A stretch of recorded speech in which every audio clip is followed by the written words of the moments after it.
मेरे प्यारे देशवासियों, पिछली बार जब मैंने मन की बात आपसे की थी, तब भूकंप की भयंकर घटना ने मुझे बहुत विचलित कर दिया था। मन बात करना नहीं चाहता था, फिर भी मन की बात की थी। आज जब मैं मन की बात कर रहा हूं, तो चारों तरफ भयंकर गर्म हवा, गर्मी, परेशानियां, उसकी खबरें आ रही हैं। मेरी आप सबसे प्रार्थना है कि इस गर्मी के समय हम अपना तो ख्याल रखें। हमें हर कोई कहता होगा बहुत ज़्यादा पानी पिए, शरीर को ढांक करके रखें, लेकिन मैं आपसे कहता हूँ, हम अपने अगल बगल में पशु पक्षी की भी दरकार करें। ये अवसर होता है परिवार में बच्चों को एक काम दिया जाए कि वो घर के बाहर किसी बर्तन में पक्षियों को पीने के लिए पानी रखे और ये भी देखें वो गर्म न हो जाए। आप देखना, परिवार में बच्चों के अच्छे संस्कार हो जाएंगे और इस भयंकर गर्मी में पशु पक्षियों की भी रक्षा हो जाएगी। ये मौसम एक तरफ गर्मी का भी है, तो कहीं खुशी कहीं गम का भी है। एग्जाम देने के बाद जब तक नतीजे नहीं आते, तब तक मन चैन से नहीं बैठता है। अब सीबीएसई, अलग अलग बोर्ड एग्जाम्स और दूसरे एग्जाम्स पास करने वाले विद्यार्थी मित्रों को अपने नतीजे मिल गए हैं। मैं उन सबको बधाई देता हूँ, बहुत बहुत बधाई। मेरे मन की बात की सार्थकता मुझे उस बात से लगी कि जब मुझे कई विद्यार्थियों ने ये जानकारी दी नतीजे आने के बाद कि एग्जाम के पहले आपकी मन की बात में जो कुछ भी सुना था, एग्जाम के समय मैंने उसका पूरी तरह पालन किया था और उससे मुझे लाभ मिला। खैर दोस्तों, आपने मुझे लिखा, मुझे अच्छा लगा, लेकिन आपकी सफलता का कारण कोई मेरी एक मन की बात नहीं है। आपकी सफलता का कारण आपने साल भर कड़ी मेहनत की है। पूरे परिवार ने आपके साथ जुड़ करके इस मेहनत में हिस्सेदारी की है। आपके स्कूल, आपके टीचर, हर किसी ने प्रयास किया है, लेकिन आपने अपने आप को हर किसी की अपेक्षा के अनुरूप ढाला है। मन की बात परीक्षा में जाते से जाते समय जो टिप मिलती है ना, वो प्रकार की थी, लेकिन मुझे आनंद इस बात का आया कि हाँ, मन की बात का कैसा उपयोग है, कितनी सार्थकता है। मुझे खुशी हुई। मैं जब कह रहा हूं कहीं गम कहीं खुशी, बहुत सारे मित्र हैं जो बहुत ही अच्छे मार्क्स से पास हुए होंगे। कुछ मेरे युवा मित्र पास तो हुए होंगे, लेकिन हो सकता है मार्क्स कम आए होंगे, और कुछ ऐसे भी होंगे कि जो विफल हो गए होंगे। जो उत्तीर्ण हुए हैं उनके लिए मेरा इतना ही सुझाव है कि आप उस मोड़ पर हैं जहां से आप अपने कैरियर का रास्ता चुन रहे हैं। अब आपको तय करना है आगे का रास्ता कौन सा होगा, और वो भी किस प्रकार के आगामी शिक्षा का मार्ग आप चुनते हैं उस पर निर्भर करेगा। आमतौर पर ज्यादातर विद्यार्थियों को पता भी नहीं होता है क्या पढ़ना है, क्यों पढ़ना है, कहाँ जाना है, लक्ष्य क्या है। ज्यादातर अपने सराउंडिंग्स में जो बातें होती हैं, मित्रों में, परिवारों में, यार दोस्तों में, या अपने माँ बाप की जो कामनाएं रहती है, उसके आसपास निर्णय होते हैं। अब जगत बहुत बड़ा हो चुका है, विषयों की भी सीमाएं नहीं है, अवसरों की भी सीमाएं नहीं है। आप जरा साहस के साथ आपकी रुचि, प्रकृति, प्रवृत्ति के हिसाब से रास्ता चुनिए। प्रचलित मार्गों पर ही जाकर के अपने को खींचते क्यों हो, कोशिश कीजिए और आप खुद को जानिए, और जान करके आपके भीतर जो उत्तम चीजें हैं उसको संवारने का अवसर मिले। ऐसी पढ़ाई के क्षेत्र क्यों न चुने। लेकिन कभी ये भी सोचना चाहिए कि मैं जो कुछ भी बनूंगा, जो कुछ भी सीखूंगा, मेरे देश के लिए उसमें काम आए, ऐसा क्या होगा। बहुत सी जगह ऐसी है, आपको हैरानी होगी, विश्व में जितने म्यूजियम बनते हैं उसकी तुलना में भारत में म्यूजियम बहुत कम बनते हैं। और कभी कभी इस म्यूजियम के लिए योग्य व्यक्तियों को ढूंढना भी बड़ा मुश्किल हो जाता है, क्योंकि परंपरागत रूप से बहुत पॉपुलर क्षेत्र नहीं है। खैर, मैं कोई एक बात पर आपको खींचना नहीं चाहता हूँ, लेकिन कहने का तात्पर्य है कि देश को उत्तम शिक्षकों की जरूरत है तो उत्तम सैनिकों की भी जरूरत है, उत्तम वैज्ञानिकों की जरूरत है तो उत्तम कलाकार और संगीतकारों की भी आवश्यकता है। खेलकूद कितना बड़ा क्षेत्र है और खिलाड़ियों के सिवाय भी खेलकूद जगत के लिए कितने उत्तम ह्यूमन रिसोर्स की आवश्यकता होती है। यानी इतने सारे क्षेत्र हैं, इतनी विविधताओं से भरा हुआ विश्व है। हम जरूर प्रयास करें, साहस करें। आपकी शक्ति, आपका सामर्थ्य, आपके सपने देश के सपनों से भी मेलजोल वाले होने चाहिए। यह मौका है आपको अपनी राह चुनने का। जो विफल हुए हैं उनसे मैं यही कहूंगा कि जिंदगी में सफलता विफलता स्वाभाविक है। जो विफलता को एक अवसर मानता है वो सफलता का शिलान्यास भी करता है। जो विफलता से खुद को विफल बना देता है वो कभी जीवन में सफल नहीं होता है। हम विफलता से भी बहुत कुछ सीख सकते हैं और कभी हम ये क्यों ना माने कि आज की आपकी विफलता आपको पहचानने का एक अवसर भी बन सकती है, आपकी शक्तियों को जानने का अवसर बन सकती है और हो सकता है कि आप अपनी शक्तियों को जान करके, अपनी ऊर्जा को जान करके एक नया रास्ता भी चुन लें। मुझे हमारे देश के पूर्व राष्ट्रपति श्रीमान एपीजे अब्दुल कलाम जी की याद आती है। उन्होंने अपनी किताब my journey transforming dreams into action, उसमें अपने जीवन का एक प्रसंग लिखा है। उन्होंने कहा है कि मुझे पायलट बनने की इच्छा थी और बहुत सपना था मैं पायलट बनूं, लेकिन मैं जब पायलट बनने गया तो मैं फेल हो गया, मैं विफल हो गया, नापास हो गया। अब आप देखिए, उनका नापास होना, उनका विफल होना भी कितना बड़ा अवसर बन गया। वो देश के महान वैज्ञानिक बन गए, राष्ट्रपति बने और देश की आणविक शक्ति के लिए उनका बहुत बड़ा योगदान रहा। और इसलिए मैं कहता हूं दोस्तों कि विफलता के बोझ में दबना मत। विफलता भी एक अवसर होती है। विफलता को ऐसे मत जाने दीजिए, विफलता को भी पकड़ के रखिए, ढूंढिए। विफलता के बीच भी आशा का अवसर समाहित होता है। और मेरी खास आग्रहपूर्वक विनती है मेरे इन नौजवान दोस्तों को और खास करके उनके परिवारजनों को कि बेटा अगर विफल हो गया तो माहौल ऐसा मत बनाइए कि वो जिंदगी में ही सारी आशाएं खो दे। कभी कभी संतान की विफलता माँ बाप के सपनों के साथ जुड़ जाती हैं और उस पर संकट पैदा हो जाते हैं। ऐसा नहीं होना चाहिए। विफलता को पचाने की ताकत भी तो जिंदगी जीने की ताकत देती है। मैं फिर एक बार सभी मेरे सफल युवा मित्रों को शुभकामनाएं देता हूं और विफल मित्रों को अवसर ढूंढने का मौका मिला है, इसलिए भी मैं इसे शुभकामनाएं देता हूं। आगे बढ़ने का, विश्वास जगाने का प्रयास कीजिए। पिछली मन की बात और आज जब मैं आपसे बीच बात कर रहा हूं, इस बीच बहुत सारी बातें हो गई। मेरी सरकार का 1 साल हुआ, पूरे देश ने उसका बारीकी से विश्लेषण किया, आलोचना की और बहुत सारे लोगों ने हमें डिस्टिंक्शन मार्क भी दे दिए। वैसे लोकतंत्र में ये मंथन बहुत आवश्यक होता है, पक्ष विपक्ष आवश्यक होता है। क्या कमियां रही उसको भी जानना बहुत जरूरी होता है, क्या अच्छाइयां रही उसका भी अपना एक लाभ होता है। लेकिन मेरे लिए इससे भी ज्यादा गत महीने की 2 बातें मेरे मन को आनंद देती हैं। हमारे देश में गरीबों के लिए कुछ न कुछ करने की मेरे दिल में हमेशा एक तड़प रहती है।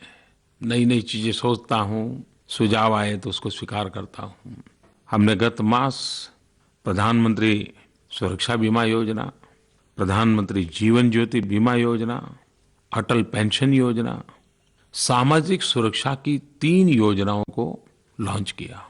उस योजनाओं को अभी तो 20 दिन नहीं हुए हैं, लेकिन आज मैं गर्व के साथ कहता हूं, शायद ही हमारे देश में सरकार पर भरोसा करके, सरकार की योजनाओं पर भरोसा करके इतनी बड़ी मात्रा में सामान्य मानवी उससे जुड़ जाए। मुझे ये बताते हुए खुशी होती है कि सिर्फ 20 दिन के अल्प समय में 8 करोड़ 52 लाख से अधिक लोगों ने इन योजनाओं में अपना नामांकन करवा दिया, योजनाओं में शरीक हो गए। सामाजिक सुरक्षा की दिशा में ये हमारा बहुत अहम कदम है और उसका बहुत लाभ आने वाले दिनों में मिलने वाला है। जिनके पास अब तक ये बात न पहुंची, उनके मेरा आग्रह है कि आप फायदा उठाइए। कोई सोच सकता है क्या, महीने का 1 रुपया, 12 महीने के सिर्फ 12 रुपये और आपको सुरक्षा बीमा योजना मिल जाए। जीवन ज्योति बीमा योजना रोज का 1 रुपये से भी कम, यानी साल का 330 रुपया। मैं इसीलिए कहता हूं कि गरीबों को औरों पर आश्रित न रहना पड़े, गरीब स्वयं सशक्त बने, उस दिशा में हम एक के बाद एक कदम उठा रहे हैं। और मैं तो एक ऐसी फौज बनाना चाहता हूं, और फौज भी मैं गरीबों में से ही चुनना चाहता हूं। और गरीबों में से बनी हुई मेरी ये फौज गरीबी के खिलाफ लड़ाई लड़ेगी, गरीबी को परास्त करेगी।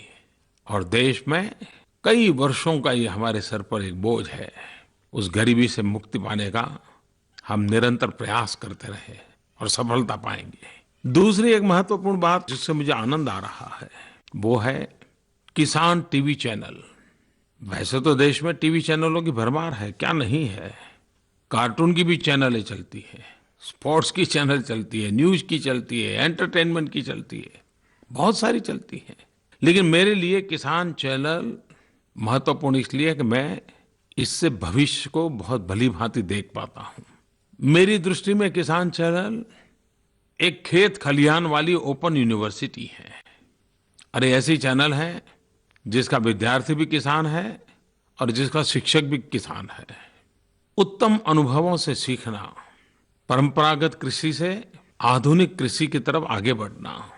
छोटे छोटे जमीन के टुकड़े बचे हैं, परिवार बड़े होते गए, जमीन का हिस्सा छोटा होता गया, और तब हमारी जमीन की उत्पादकता कैसे बढ़े, फसल में किस प्रकार से परिवर्तन लाया जाए, इन बातों को सीखना समझना जरूरी है। अब तो मौसम को भी पहले से जाना जा सकता है। ये सारी बातें लेकर के ये टीवी चैनल काम करने वाली है।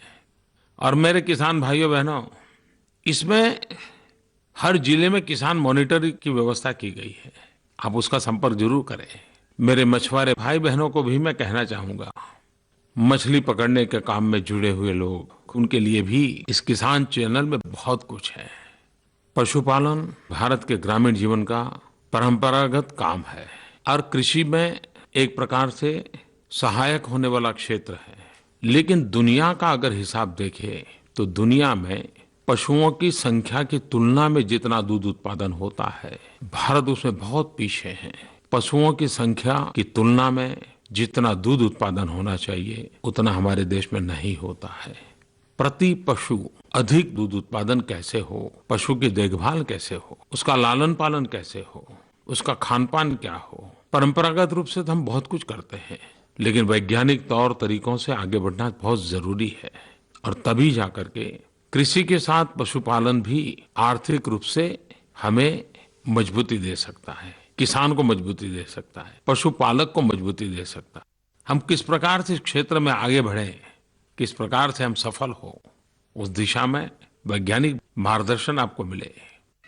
मेरे प्यारे देशवासियों, याद है ना 21 जून? वैसे तो हमारे इस भूभाग में 21 जून को इसलिए याद रखा जाता है कि ये सबसे लंबा दिवस होता है। लेकिन 21 जून अब विश्व के लिए एक नई पहचान बन गया है। गत सितंबर महीने में यूनाइटेड नेशंस में संबोधन करते हुए मैंने एक विषय रखा था और एक प्रस्ताव रखा था कि 21 जून को अंतर्राष्ट्रीय योगा दिवस के रूप में मनाना चाहिए।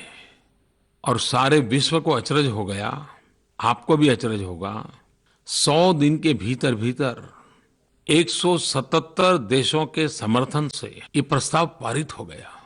इस प्रकार के प्रस्ताव में यूनाइटेड नेशन के इतिहास में सबसे ज्यादा देशों का समर्थन मिला, सबसे कम समय में प्रस्ताव पारित हुआ और विश्व के सभी भूभाग इसमें शरीक हुए। किसी भी भारतीय के लिए ये बहुत बड़ी गौरवपूर्ण घटना है। लेकिन अब जिम्मेवारी हमारी बनती है। क्या कभी सोचा था हमने कि योग विश्व को भी जोड़ने का एक माध्यम बन सकता है? वसुधैव कुटुंबकम हमारे पूर्वजों ने जो कल्पना की थी, उसमें योग एक कैटलिक एजेंट के रूप में विश्व को जोड़ने का माध्यम बन रहा है। कितने बड़े गर्व की, खुशी की बात है। लेकिन इसकी ताकत तो तब बनेगी जब हम सब बहुत बड़ी मात्रा में योग के सही स्वरूप को, योग की सही शक्ति को विश्व के सामने प्रस्तुत करें।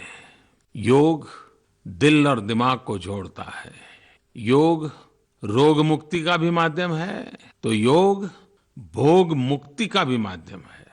और अब तो मैं देख रहा हूं, योग शरीर मन बुद्धि को ही जोड़ने का काम करे, उससे आगे विश्व को भी जोड़ने का काम कर सकता है। हम क्यों न इसके एम्बेसडर बने? हम क्यों न इस मानव कल्याण के लिए काम आने वाली इस महत्वपूर्ण विद्या को सहज उपलब्ध कराएं? हिंदुस्तान के हर कोने में 21 जून योग दिवस मनाया जाए।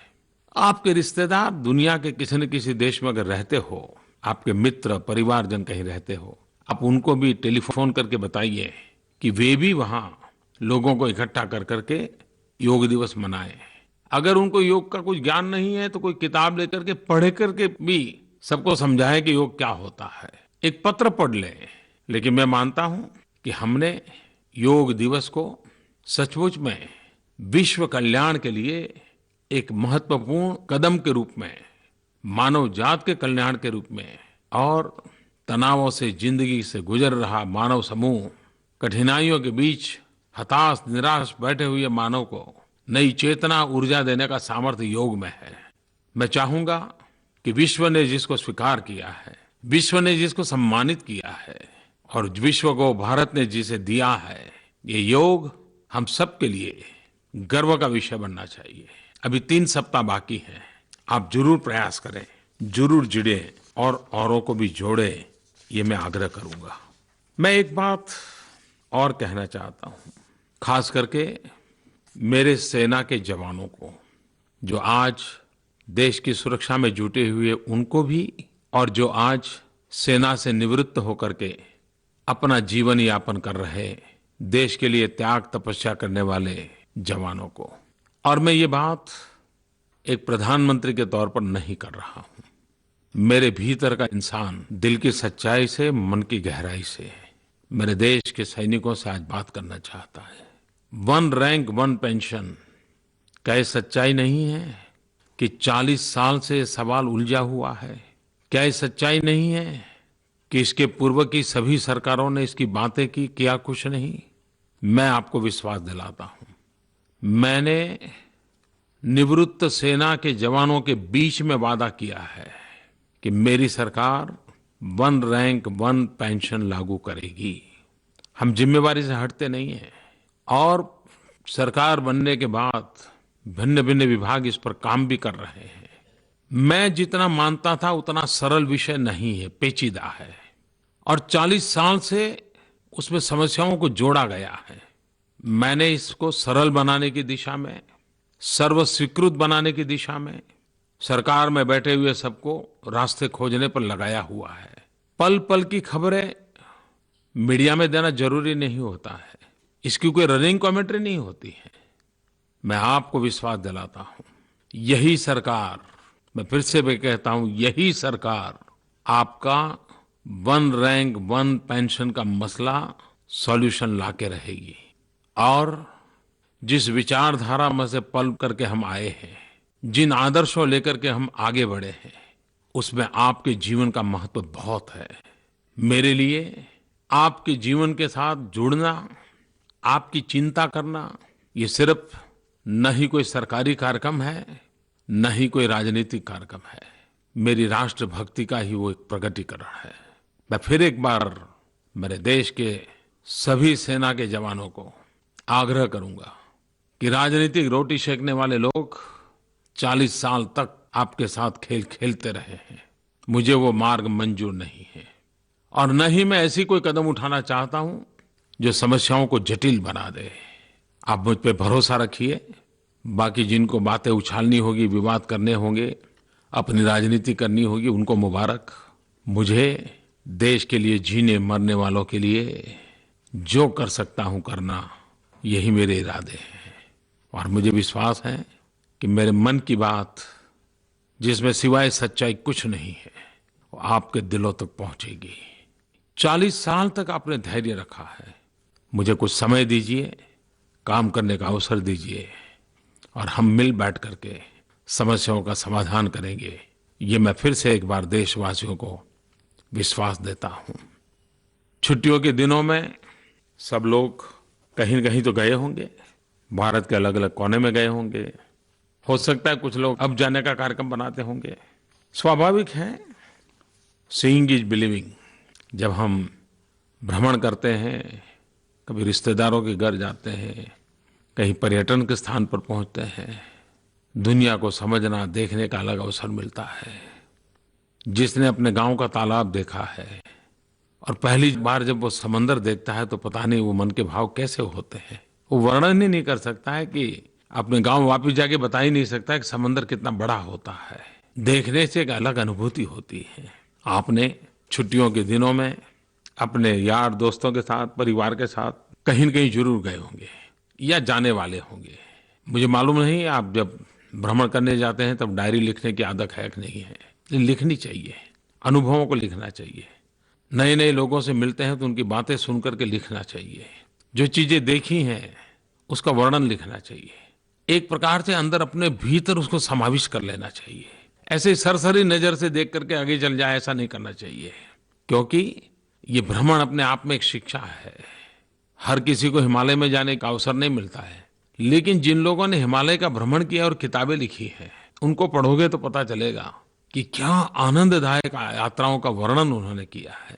मैं ये तो नहीं कहता हूं कि आप लेखक बने, लेकिन भ्रमण के खातिर भ्रमण ऐसा न होते हुए हम उसमें से कुछ सीखने का प्रयास करें, देश को समझने का प्रयास करें, देश को जानने का प्रयास करें, उसकी विविधताओं को समझे, वहां के खान पान को, पहनाव, बोलचाल, रीति रिवाज, उनके सपने, उनकी आकांक्षाएं, उनकी कठिनाइयां। इतना बड़ा विशाल देश है, पूरे देश को जानना समझना एक जन्म कम पड़ जाता है। आपने जरूर कहीं न कहीं गए होंगे, लेकिन एक मेरी इच्छा है, इस बार आप यात्रा में गए होंगे या जाने वाले होंगे, क्या आप अपने अनुभव मेरे साथ शेयर कर सकते हैं क्या? सचमुच में मुझे आनंद आएगा। मैं आपसे आग्रह करता हूं कि आप इनक्रेडिबल इंडिया हैशटैग इसके साथ मुझे अपनी फोटो, अपने अनुभव जरूर भेजिए और उसमें से कुछ चीजें मुझे जो पसंद आएगी वो मैं आगे औरों के साथ शेयर करूंगा। देखे तो सही, आपके अनुभवों को मैं भी अनुभव करूं। आपने जो देखा है उसको मैं दूर बैठ करके देखूं। जिस प्रकार से आप समुद्र तट पर जाकर के अकेले टहल सकते हैं, मैं तो नहीं कर पाता हूं अभी, लेकिन मैं चाहूंगा आपके अनुभव जानना और आपके उत्तम अनुभवों को मैं सबके साथ शेयर करूंगा। अच्छा लगा आज फिर एक बार वो गर्मी की बात याद करा देता हूं। मैं यही चाहूंगा कि आप अपने आप को संभालिए, बीमार मत होना। गर्मी से अपने आप को बचाने के रास्ते होते हैं, लेकिन उन पशु पक्षियों का भी ख्याल करना। यही मन की बात आज बहुत हो गई। ऐसे ही मन में जो विचार आते गए मैं बोलता गया। अगली बार फिर मिलूंगा, फिर बातें करूंगा। आपको बहुत बहुत शुभकामनाएं। बहुत बहुत धन्यवाद।